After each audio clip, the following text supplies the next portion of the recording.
এই মুহূর্তে দাদা এবং বাংলাদেশকে নিয়ে কোনো নিন্দা, খারাপ ভিডিও থাকছে না, কোনো খারাপ ভিডিও থাকছে না, হোক বিতর্ক, তবু যে কোনো সময় টপ করে ইংরেজি ভিডিওতে ঢুকে পড়বো। আজ থাকছে শুধু দাদার প্রশংসার ভিডিও। দাদার প্রশংসার জন্য একা কেলা নিলয় ভাই কাফি। একটি গ্রাফিক্যাল প্রেজেন্টেশনের মাধ্যমে খেয়াল করি দাদার প্রশংসা হবে।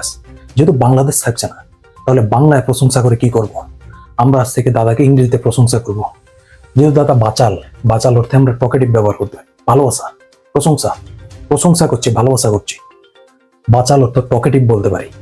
আবার দাদা চিৎকারকারী, কোথায় কোথায় লাফিয়ে ওঠে। এই চিৎকারের কারণে দাদার প্রতি ভালোবাসা। এখন থেকে দাদার কমেন্ট বক্স স্ক্রিমার বলে জেরে ফেলবো। এরপর গণক আগে থেকেই বুঝতে পেরেছে দাদা বাংলাদেশ থাকছে না বাংলাদেশ, থাকছে না বাংলাদেশের ভাষা, এজন্য চলে যাবো ইংরেজি ভাষায়। ইংরেজিতে দাদাকে এখন থেকে আমরা অ্যাস্ট্রোলজার বলবো। এরপর বিভ্রান্তকারী, উত্তরবঙ্গের কথা পশ্চিমবঙ্গের কথা উত্তরবঙ্গ গিয়ে লাগিয়ে দেয়। এর কারণে দাদাকে বলা যাবে না বিভ্রান্তকারী, বলতে হবে মিসলিডার, কারণ বাংলাদেশ থাকছে না। সর্বশেষ বলতে চাই সম্পর্ক বদলে গেল একটি বলকে।